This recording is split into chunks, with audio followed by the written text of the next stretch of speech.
Has anyone worked with clay before, or pottery? What's the first thing you do when you get that slab of clay? Center it on the wheel. You center it. Before that, you gotta knead it. Oh yeah, get the air bubbles out. That's right. So just like learning, just keep that in mind as I'm going through this. You gotta knead the clay, you gotta get it ready before you start making it into something beautiful. So I'm Matt Sandel, I'm Director of Design for DX Learning Solutions. We're right here in Chicago. We do experiential learning and we build simulations. And what I'm going to talk to today, really quickly, is 6 steps to accelerate behavior change. We're going to do a little fill in the blanks. It has to start with growth mindset. Anyone familiar with Carol Dweck's work, Mindset? If you're a parent, I think this is the #1 book that you can read to help with parenting. Fantastic. One of the coolest things she did is she worked with students, and instead of giving kids F's in failure, she changed that to not yets.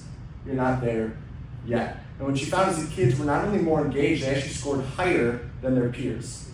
It has to start with growth mindset. So how do you build that into your learning development programs, into your plans, into your projects? You have to start with growth mindset. Be a learn-it-all, not a know-it-all. Because whether you think you can or you can't, you're right. It has to start with mindset that I can continue to learn. So always recognize hard work and effort over intelligence. I always say often that you can't teach passion.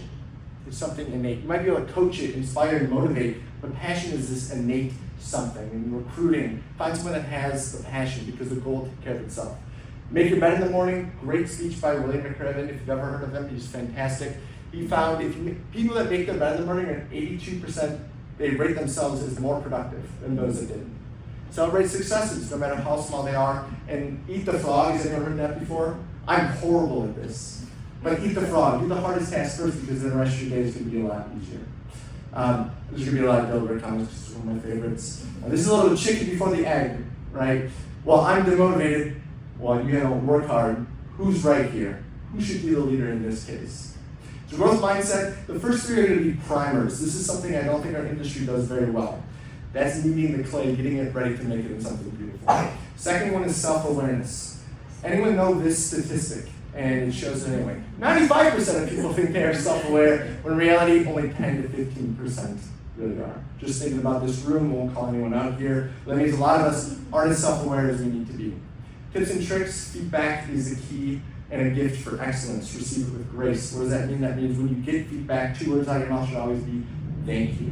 Thank you for the feedback. They're helping you improve positive intent. Best leaders, they create not an army of followers that say yes to everything you do, they create an army of leaders that can critically think. Keep a journal, reflect often, go back. This will help your self-awareness and align with what you need to do better to benefit yourself and your team in the future. Yes, I think I have good people skills. What kind of idiot question is that? Self-awareness is also the key to having high emotional intelligence. So primers, we have growth mindset, self-awareness. The third is acceptance. I love this quote. Acceptance is a choice. It's not a passive state. You need to actually accept and label your emotions and figure out, what am I actually accepting? Do I believe this? How do I want to take this to the next step? Subtle energy and vibrations, consciousness. It's a choice. And have some empathy for yourselves, because there's one protocol in the brain, and it's for your survival. With your teams, it should be about helping them thrive, not just survive. Our brain's a threat scanning mechanism. You have 11 million bits of information every single second that's going into your brain, which means it needs to create shortcuts. To create shortcuts is the cognitive bias codex. You can look up. We have 188 well-researched biases in our brain. 188 and counting. Researchers are finding more every single day. Only concept you ever think that will change. Feelings are facts if they're your own. Labeling helps you understand them and move forward even faster. Always look for the silver lining. A lot of positive psychology will show if you have that silver lining of positive optimism, you'll be more effective, more productive, and happier. 3 primers that I don't think we do well in our industry. Having a growth mindset, creating the self-awareness, and having people actually accept that this is where I am right now.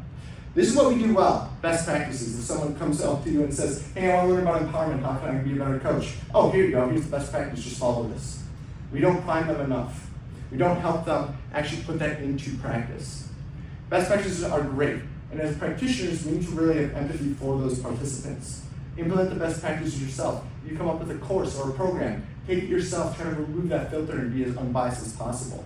Encourage personalization, going back to Rachel with AI. This is great to meet the individual and the audience where they are.